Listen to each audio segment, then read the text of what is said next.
दुनिया के बड़े से बड़े वैज्ञानिक वेदांत से प्रेरणा और शिक्षा लेते थे, जिन्होंने यूं ही कभी हल्के फुल्के में वेदांत की तारीफ नहीं कर दी है, जो वेदांत की पूजा करते थे।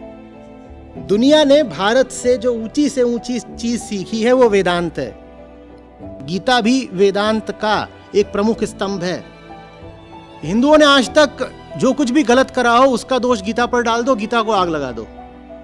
उन्होंने गीता को माना कब? उन्होंने गीता से सीखा कब? उन्होंने गीता को वास्तव में समझा कब? कहने को आप हिंदू हैं, गीता आपने कभी पढ़ी नहीं। प्रणाम सर। मैं करीब 15 साल की थी जब मेरे मम्मी पापा ने एस्ट्रोलॉजर से मेरी कुंडली बनवाई थी, जिसमें मुझे पता चला था कि मुझे काल सर्प दोष है। तो उसके लेके फिर काफ़ी रुद्राभिषेक भी हुए, मासिक शिवरात्रि को भी मंदिर गए थे मेरे मम्मी पापा। उस वक्त तो मैं स्कूल में थी तो मैंने ज़्यादा इस पे ध्यान नहीं दिया, जितना हो पाया वो सब करवाया। तो मैंने 2-3 जगह पूछा जहाँ से भी ये बात उठी, लेकिन मुझे कुछ वैसा आंसर मिला नहीं एग्जैक्टली कि ये होता क्या है और इसका प्रभाव क्या पड़ता है।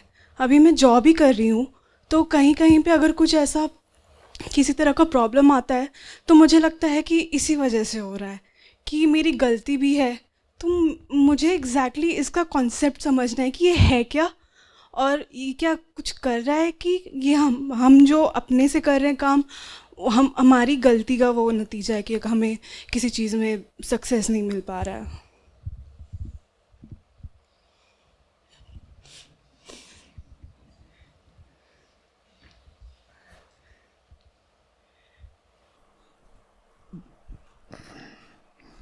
कुछ हो तो समझाऊं कि कुछ होता है। क्या होता है? जो चीज़ है ही नहीं उसके बारे में क्या बताऊं कि क्या होता है? आप पूछें ये है, इसके बारे में बताइए क्या है, कौन सी धातु का है, कितने वजन का है, कितना बड़ा है, तो कुछ बताऊं भी। आप कहें ये जो यहाँ पे रखा हुआ है ना प्याला, इसके बारे में कुछ बताइएगा। काल प्याला दोष मैं खोज रहा हूँ, है कहाँ पे? कुछ हो तो ना बताऊंगा। बहुत बहुत मतलब ये लोगों से सुना है कि एक मतलब एक टर्म जैसा हो गया है। टर्म तो कुछ भी बना लो, उससे क्या हो जाता है? कुछ होना भी तो चाहिए ना। क्या है? मतलब जैसा मैंने पूछा था अपनी मम्मी से तो उन्होंने बताया था कि किसी पिछले जन्म में तुमने सांप को मारा होगा तो सॉरी सांप को मारा होगा तो इसलिए वो नहीं रहता है, उसका प्रभाव कम हो जाता है, लेकिन वो कभी पूरी तरह से ख़त्म नहीं होता है। तो ये सारी चीज़ें, तो ये तो सारे नेवलों को लगना चाहिए। आपको क्यों लग रहा है? आपको क्यों लग रहा है? और सारे किसानों को लगना चाहिए।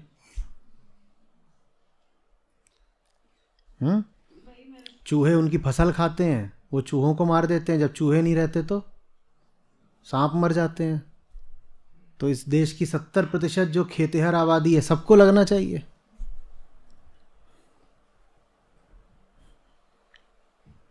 क्या बोलूं मैं?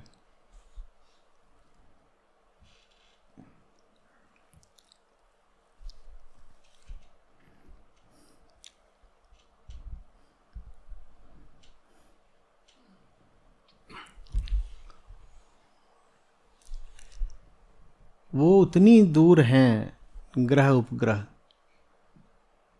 आप साधारण गणित लगा करके भौतिकी के नियमों से गणना नहीं कर सकते हो कि उनका आप पे क्या असर पड़ता होगा। नहीं कर सकते हो क्या? और जो असर पड़ेगा भी वो किस पर पड़ेगा? शरीर पर पड़ेगा। किसी ऐसी चीज पर पड़ेगा जिसका वजन हो। मन का वजन है तो मन पे कहां से असर पड़ जाएगा? और जो असर पड़ेगा वो सब पर पड़ेगा या किसी एक पर पड़ेगा? असर पड़ेगा सब पे पड़ेगा ना। आप ऊपर आकाश में उड़ रहे होते हो हवाई जहाज में, वो हिचकोले खाता है। तो ऐसा होता है कि जिनकी कुंडली में कुछ खास लिखा होता है वही ऊपर नीचे होते हैं, सब होते हैं। अगर कोई आकाशीय घटना घटेगी तो उसका प्रभाव तो सब पर पड़ेगा ना, और एक बराबर पड़ेगा। आप काहे को परेशान हो रहे हो? ये है इस वक्त इसका गुरुत्वाकर्षण है जितना मेरे शरीर पर, वो कहीं ज्यादा है तुलनात्मक रूप से बृहस्पति ग्रह के गुरुत्वाकर्षण से भी। वो इतना दूर है, इतना दूर है कि उसका उस पे मुझ पे कोई असर नहीं पड़ रहा है, और उसका मुझ पर जो प्रभाव पड़ता है वो दूरी के साथ नहीं कम होता, वो दूरी के स्क्वायर के साथ कम होता है, और ये मेरे बहुत निकट है, इसका मुझ पे ज्यादा असर पड़ रहा है। अगर शांति करनी भी है तो फिर मुझे ग्रह शांति नहीं, मग शांति करनी चाहिए। ये कर रहा है असर, वो क्या करेगा असर? वो क्या करेगा?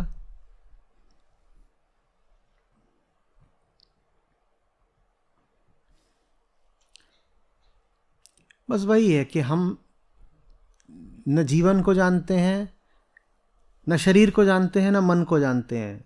और जब कोई नहीं जान रहा होता ना कुछ भी, तो उसको बुद्धू बनाना बहुत आसान हो जाता है, क्योंकि वो कुछ नहीं जानता तो किसी भी बात पे यकीन कर सकता है। उसे कुछ पता ही नहीं बेचारे को, तो उसे कुछ भी बोल दो वो यकीन कर लेगा। रॉकेट लॉन्च होने वाला होता है तो बड़े बड़े वैज्ञानिक हैं भारत में ही, वो इत्तू सा छोटू सा रॉकेट बनवाते हैं, उसको लेके जाते हैं और उसकी शांति करवाते हैं। कहते हैं अब इसकी रॉकेट की छोटू की शांति करा दी, बड़े वाले में भी आग नहीं लगेगी। ये चल रहा है बाकायदा। ये क्यों हो रहा है? क्योंकि हम नहीं जानते हैं भौतिक क्या है, मानसिक क्या है, आध्यात्मिक क्या है। ये भेद हमें पढ़ाया ही नहीं गया।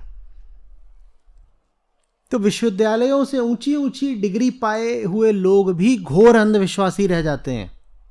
वो खूब पढ़े होगा लेकिन फिर भी गहराई से सुपरस्टिशियस होगा। और इसीलिए सुपरस्टिशन का धंधा चल रहा है, क्योंकि जब बहुत पढ़ा लिखा आदमी भी अंधविश्वासी होता है तो अंधविश्वास वाली जगहों पे घोर सहायता, दान दक्षिणा और चंदा करता है।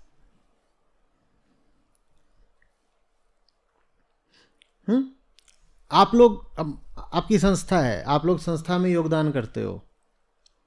आप जो योगदान करते हो सोच समझ के, विचार से करते हो। ठीक, आप कहते हो ये काम है, ये मेरी सामर्थ्य है, और जो काम चल रहा है मेरा उसका ये मूल्यांकन है, तो मैं इतना उस काम की सहायता कर सकता हूं। ठीक है ना?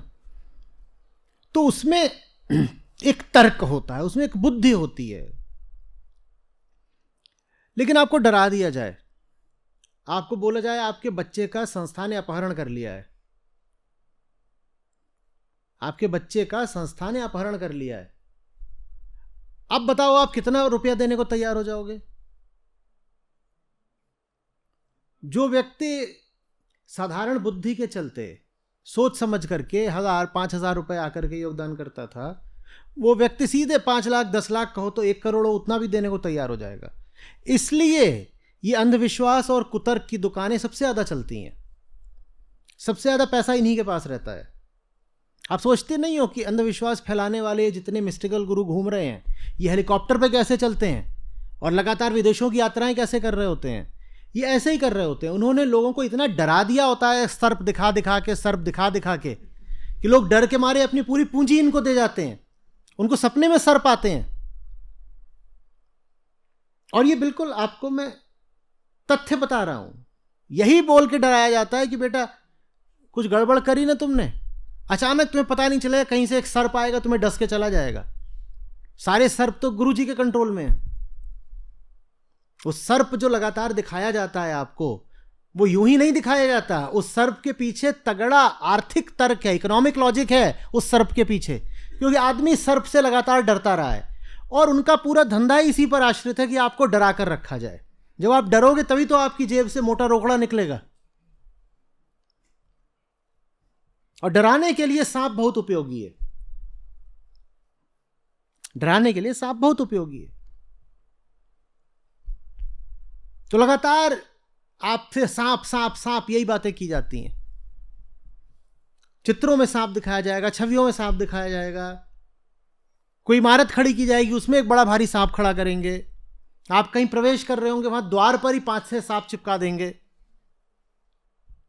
वो सब क्यों किया जाता है, सोचो तो सही ना। और काल सर्प योग ही क्यों है, काल शशक योग क्यों नहीं है? शशक माने खरगोश। आप डरोगे ही नहीं, अच्छा क्यूट। तो काल सर्प योग बोलना बहुत जरूरी है। सर्प बोलते ही हवा खिसक जाती है और तुरंत बोलोगे बताओ पंडित जी कितना देना है? पंडित जी बोले 50। ले 50 अभी लो। सर्प ना हो तो धंधा कैसे चलेगा? बस इतनी सी बात है। कुल ये इसके पीछे का मनोविज्ञान है और कुछ नहीं।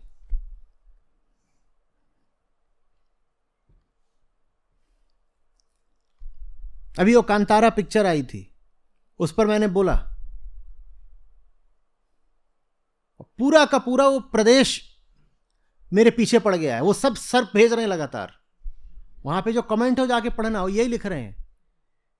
एक बड़ा मजेदार होता है, in the night black complexion will come, say hello to you and swallow you.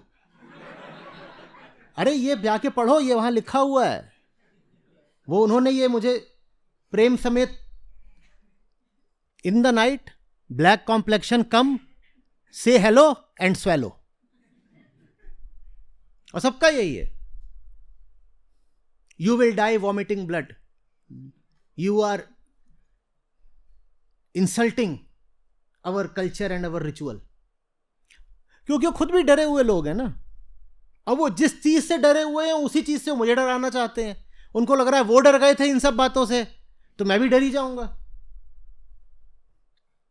Film में भी यही तो था कि उस व्यक्ति ने जाकर कुछ बोल दिया तो वो अदालत की सीढ़ियों पे खून उलटता हुआ मरा। और ठीक इसी दृश्य से पूरा भारत थर्राता है कि मैंने अगर कुछ उल्टा पुल्टा कर दिया तो पता नहीं कौन सी गुप्त अदृश्य शक्तियां हैं, वो आकर के न जाने मेरे साथ क्या कर जाएं। ठीक वही तो दृश्य है जिससे पूरा भारत थर्राता है। और इसे पुरानी कहानियां नहीं सुनी है कि फलाना था, दिव्यात्मा था, योगी था, वो भाग के गया जंगल और अदृश्य हो गया। और वही सब वहां दिखा रहे, वो भाग के जाता है वहां जंगल में, गायब हो गया, बंदा ही गायब हो गया। फिर अंत में उसका बेटा बचता है बस। वो कौन है, कहां गया भाई? कुछ पुलिस गई खोजने, नहीं खोजने, मिला कि नहीं मिला, नहीं। वो तो ये तो एक दिव्य बात है, इस पर कोई चर्चा नहीं हो सकती कि गायब होने का क्या अर्थ है। एक आदमी गायब हुआ है, क्या बोलना चाहते हो, कैसे, कहां, क्यों? 70-80 किलो का एक आदमी गायब हुआ है, कुछ तो मिलेगा नहीं। हिंदुस्तान बहुत प्रसन्न है। मुझे पिक्चर से कोई समस्या नहीं, कुछ बातों में और एक तल पर फिल्म जो दिखाना चाह रही है वो चीज प्रशंसनीय भी है। मैं उसको देख करके निकला था, जिन लोगों के साथ था, निकलते ही मैंने सबसे पहले उसकी तारीफ करी थी, क्योंकि मैं उस फिल्म को तब अपनी दृष्टि से देख रहा था। जहां से मैं देख रहा हूं उस फिल्म की सराहना की जा सकती है, लेकिन फिर मैंने उस फिल्म को वहां से देखा जहां से उसे आम आदमी देखेगा। और आम आदमी के लिए वो पिक्चर बहुत घातक है। आम आदमी के जहन में वो दृश्य छप जाएगा कि एक आदमी अदालत की सीढ़ियों पर खून की उल्टियां करते हुए मरा क्योंकि उसने दैव पर सवाल खड़ा कर दिया था। आम आदमी को उस पूरी पिक्चर से एक वही दृश्य याद रहना है। और इसीलिए तुम पाओगे कि ये जितने गुरु घंटाल हैं सबने अपने अपने आश्रमों में इस पिक्चर की स्क्रीनिंग करी है, क्योंकि वो यही तो बताना चाहते हैं कि हमारे पास वो शक्तियां और सिद्धियां हैं जिनको तुम जानते नहीं बच्चा, पर खुफिया गुप्त सिद्धि है हमारे पास है। हम तुम्हारा कल्याण भी कर सकते हैं, हम तुमको बर्बाद भी कर सकते हैं। निकाल पैसा। और संस्था जब आपसे कहती है कि भाई कुछ योगदान कर दो, तो बोलती है ये देखो, ये गीता का कोर्स है, अच्छा है ना, देख चुके हो ना, पढ़ चुके हो ना, अब जब इतना खा पी चुके हो तो थोड़ी सहायता भी कर दो हमारी। रोज यूट्यूब पे 4-4 वीडियो देखते हो ना, पहले ही देख चुके हो ना, हाँ, एडवांस डिलीवरी कर दी ना हमने सर्विस की, अब कर दो। हमें ये बोलना पड़ता है, उसके बाद आपके तो ठीक है, इतना कह रहे हो तो 500 रुपये, अभी सांप भेज दे तुरंत जेब झाड़ दोगे। और इतना परेशान कर रहे हो, किसी दिन भेजना ही पड़ेगा। अब कोई तरीका ही और छोड़ नहीं रहे।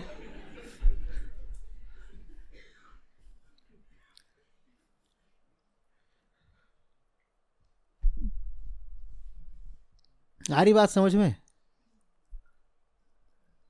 और इस चक्कर में सांप बेचारे की और दुर्दशा कर रखी है।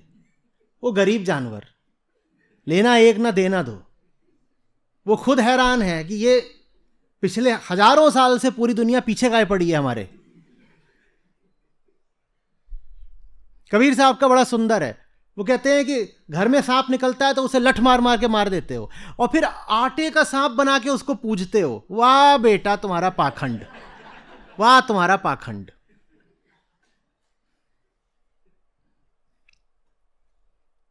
दूध पिला रहे हो उसको, बोला तो है मैंने पहले, दूध उसको पच ही नहीं सकता क्योंकि वो मैमल नहीं है, वो रेप्टाइल है। दूध का उसके पास कोई पाचन तंत्र ही नहीं है। उसको दूध पिला दिया, वो मर जाता है दूध पी के। कहते तो हमने तो पिलाया था नहीं मरा। अरे तुरंत मर जाए जरूरी है? तुमको तुरंत कुछ भी पिला दे तभी मर जाओगे, 3 दिन बाद मरोगे। चलो नहीं मरा, तकलीफ तो हुई ना उसको। बीन बजाएंगे, इच्छाधारी नागिन, नगीना पिक्चर आई थी, इतनी तो फिल्में बना दी सांपों पे, और उसके कान ही नहीं है, वो बेचारा सुन सकता नहीं, तुम उसे बीन बजा रहे हो और सोच रहे हो वो नाच नहीं रहा है, वो बीन देख रहा है, बीन को देख के वो डर रहा है, तो बीन का पीछा कर रहा है ऐसे तन करके कि ये बीन जैसे ही कुछ खुराफात करे मैं इसे डसूंगा। तुम सोच रहे हो नाच रहा है। सपेरे से बोलो बीन को एक जगह रख के बजाए, फिर देखो सांप नाचता है कि नहीं। वो बीन के साथ, बीन की आवाज पर नहीं नाचता, वो बीन की गति का पीछा करता है। बीन हिल रही है इसलिए सांप हिल रहा है, आवाज तो सुनाई ही नहीं दे रही है। पर हम बिल्कुल अशिक्षित लोगों वाला कार्यक्रम चलाते हैं, पढ़े लिखे होकर भी यही सब सांप उड़ा रहे हैं। वो क्या बोला था एक बार, इंटरकॉन्टिनेंटल बैलिस्टिक रेप्टाइल, उड़ते हुए सांप। यस,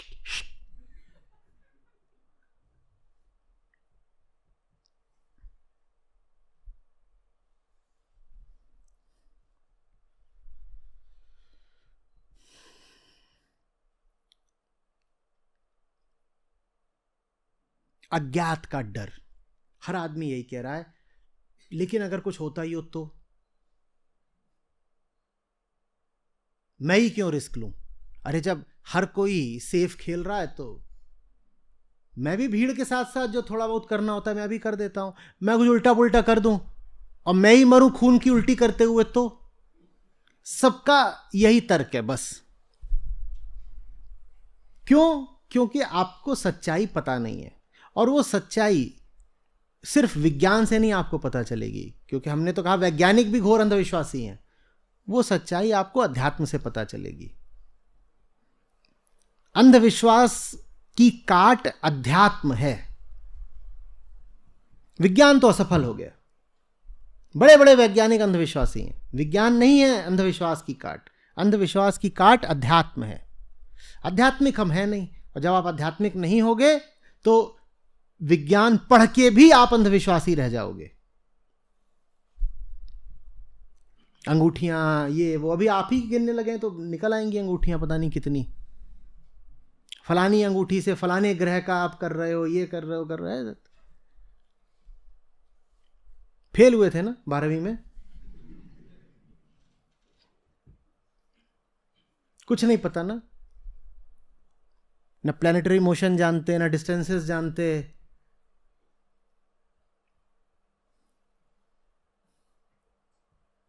न फोर्स जानते कितना लगता है कितना नहीं। अंगूठियां धारण कर रहे हैं, मालाएं पहन रहे हैं, ये महंगी महंगी मालाएं, और बाबाओं की वेबसाइट पे मालाएं बिक रही हैं, अंगूठियां बिक रही हैं, सांप बिक रहे हैं,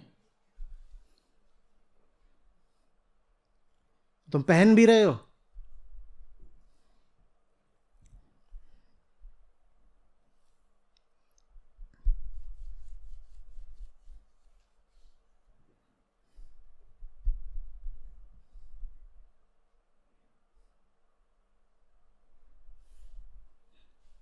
अभी एक बहुत सही मार्केट अपॉर्चुनिटी है, वो एक नाम है जो किसी ने अभी तक कराया नहीं है, कॉपीराइट, बाबा कोबरा। ये करा लो क्योंकि ये बड़ा मस्त नाम है, इस नाम की सक्सेस एकदम पक्की है। और जितने सांपधारी हैं उन सबकी नज़र इस नाम पे अब पड़ने ही वाली होगी। इससे पहले कि ये नाम उठ जाए, तुम उठा लो इसको। बाबा कोबरा, कुछ नहीं करना, सर पे या मुंडी पे एक सांप बैठाना है ऐसे।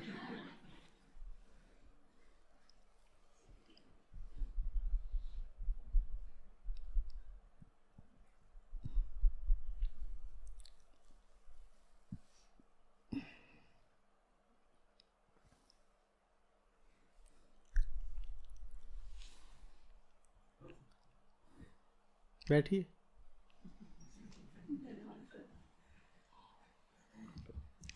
ऐसे ऐसे सवाल कर देते हो, मुझसे कुछ भी बुलवा लेते हो, और फिर हिंदुस्तान का पूरा राइट विंग एकदम चिढ़ा बैठा है मुझसे। वो ताक में रहते हैं कि कुछ कहीं से मिले और फिर मचाएं शोर जोर का, और उसके जिम्मेदार कौन हो? आप लोग।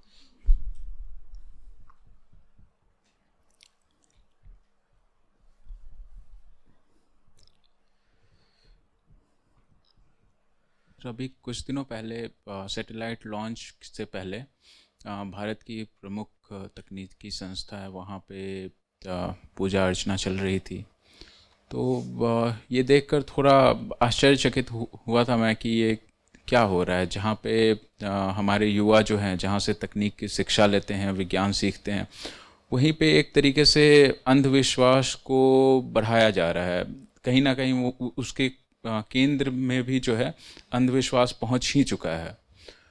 साथ साथ में मैं देखता हूँ ये ज्योतिष विद्या के काफ़ी जो पारंगत हैं उनसे 2-4 बार चर्चाएं करी हैं मैंने, तो वो बताते हैं मुझे कि नहीं, ये पूरा विज्ञान है। और इसकी अब जैसे देखिए कि चंद्रमा जो है, चंद्रमा का जो चक्र होता है उसके कारण समुद्र पे जो असर होता है वो साफ साफ दिखता है। आपके मन के ऊपर जो असर होता है वो आप साफ साफ देख नहीं पाते हैं। अब आप भी तो 70% पानी से ही बने हैं, तो अगर चंद्रमा के का असर समुद्र के ऊपर हो रहा है तो आपके मन के ऊपर कैसे नहीं होगा? पानी के बने हैं आप। और पानी पे नहीं असर होता, उसका पदार्थ पर असर होता है। और अगर असर होगा तो मेरे पूरे शरीर पर होगा ना, पूरा शरीर ही मेरा क्या है, मटेरियल। चंद्रमा का ग्रेविटेशन सिर्फ पानी पर ही नहीं असर करता है, हर चीज पर असर करता है। वो तो पानी पर आपको उसका प्रभाव दिख जाता है। तो ये तर्क बिल्कुल व्यर्थ का है कि आप में भी 70% पानी है तो आप पर भी असर होगा। बंद पानी पर थोड़ी असर होगा। पानी की बोतल रखी होती है तो क्या उसमें जल स्तर बढ़ने लग जाता है चंद्रमा के प्रभाव से? तो आपके भीतर कोई पानी खुला थोड़ी पड़ा हुआ है सागर की तरह। ये क्या बेहुदा तर्क है? अगर चंद्रमा के प्रभाव से सब पानियों पर असर पड़ रहा होता तो जो पानी की बोतल है उसमें भी पानी का स्तर ऊपर ऐसे उठ रहा होता। उठता है क्या? तो पानी की बोतल में नहीं उठता तो आपके शरीर में काहे को उठेगा? यहां पे तो जो पानी है वो बिल्कुल कॉम्पैक्ट हालत में है और प्रेशराइज्ड हालत में है। आपको ब्लड प्रेशर पता है ना अपना? उस ब्लड प्रेशर के सामने चंद्रमा के गुरुत्वाकर्षण की क्या हैसियत है? कहां आपका ब्लड प्रेशर और कहां चंद्रमा गुरुत्वाकर्षण, इनमें कोई तुलना है? और अगर असर हो भी रहा है तो आपके पूरे शरीर पर हो रहा है, पूरे शरीर पर, एक एक चीज, हड्डी पर भी हो रहा है, मांस पर हो रहा है, मज्जा पर हो रहा है, रक्त पर हो रहा है, और आप पर ही नहीं हो रहा, सब पर हो रहा है। तो उसमें परेशानी क्या बात है? क्यों इतना उसमें तुम बौरा रहे हो?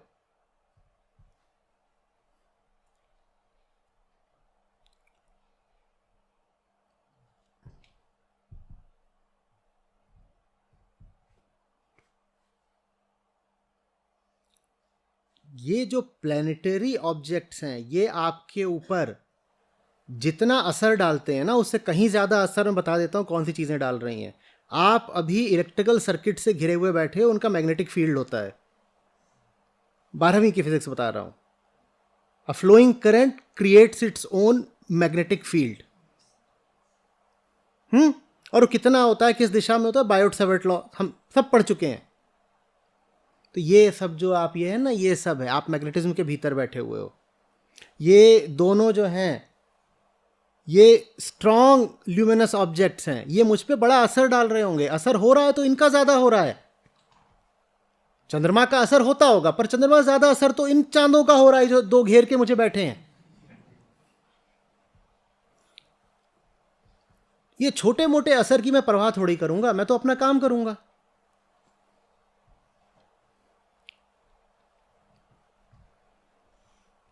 बहुत वीक इन्फ्लुएंस होता है इनका पृथ्वी के किसी भी ऑब्जेक्ट पर, उसकी नहीं परवाह करी जाती। आप गाड़ी में बैठे हो, इंजन वाइब्रेट कर रहा है, उससे आपका पूरा शरीर वाइब्रेट कर रहा होता है, वो ज्यादा बड़ा असर है।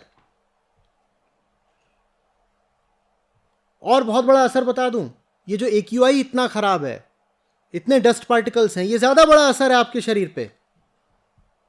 आप इसकी बात करोगे या चंद्रमा के गुरुत्वाकर्षण की? बोलो। क्लाइमेट चेंज से आपने कितनी चीजें बदल दी हैं जानते हो? ये जो पृथ्वी का तापमान बदल रहा है, समुद्रों का जल स्तर इससे भी बढ़ रहा है, और इससे कहीं ज्यादा बढ़ रहा है, घातक रूप से बढ़ रहा है। तो हम ये क्यों नहीं कहते कि एक नया ज्योतिष विज्ञान चाहिए जो क्लाइमेट चेंज की बात करे? चांद ने लहरें उत्तेजित कर दी, हमारे लिए बहुत बड़ी बात है।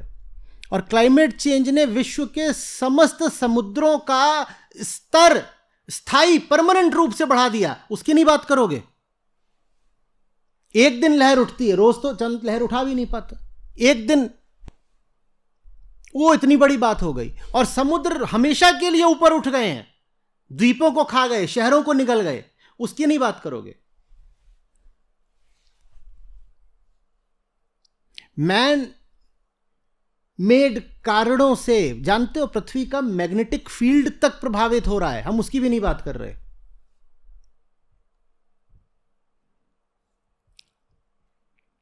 अपनी धुरी पर पृथ्वी के घूमने की जो गति है वो तक हमने बदल डाली है, हम उसकी भी नहीं बात कर रहे। आप पर कोई असर पड़ना है तो इन चीजों का ज्यादा पड़ेगा ना।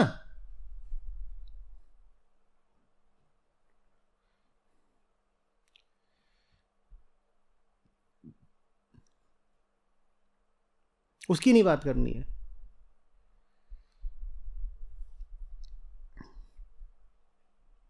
ये क्या तर्क है? देखो, समुद्र में लहरें उठ रही हैं ना, फुल मून उठी, हाँ हाँ, तुम्हारे भीतर भी पानी है तो तुम में भी लहर उठी। और आपने कहा क्या तर्क दिया है, वाह मस्त तर्क दिया है। क्या मतलब है इसका? लॉजिक क्या है?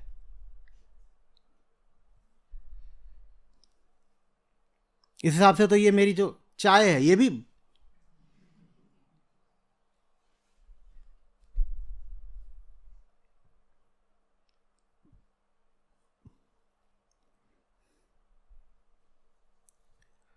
ये सब कुछ नहीं है, ये हमारे भीतर का पुराना पाशविक अंधेरा है।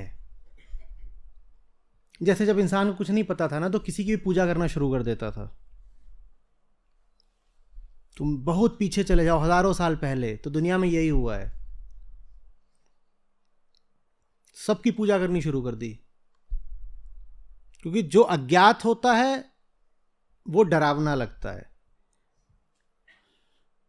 जिसका पता नहीं तुम उसके सामने तुरंत झुक जाओगे कि न जाने क्या कर दे। कभी ऐसा हुआ है कि रात में उठे हो थोड़ी सी, मान लो कहीं पानी पीने के लिए, और घर में किचन की तरफ बढ़े हो और वहां से खटपट की आवाज आ रही है अंधेरे में बिल्कुल? हुआ है?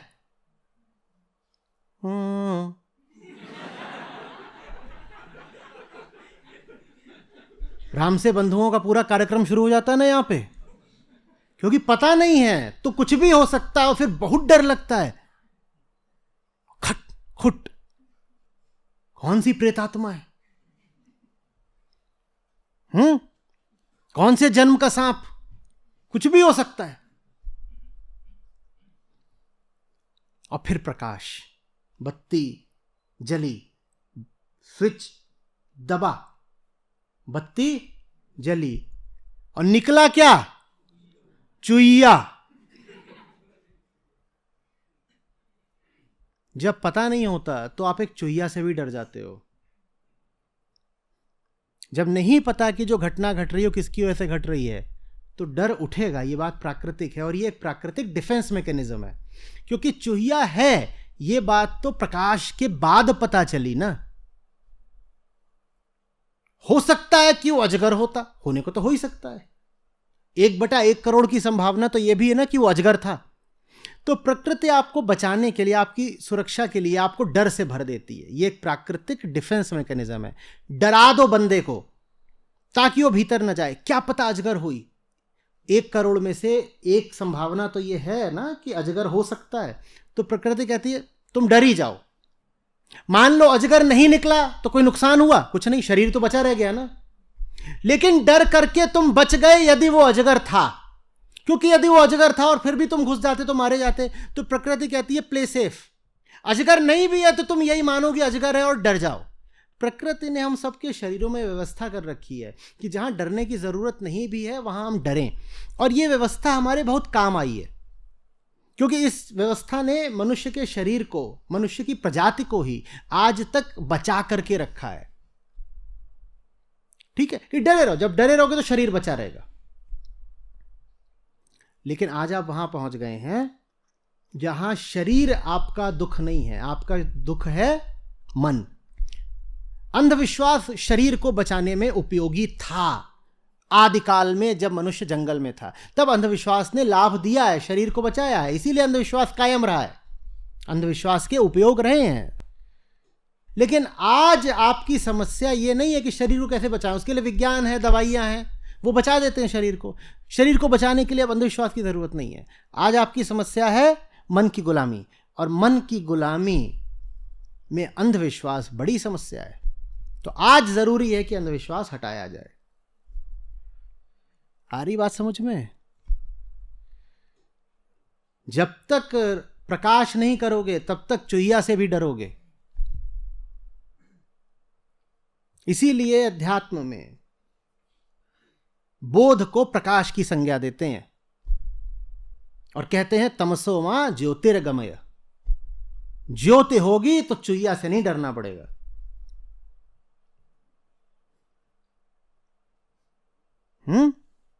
बैठो।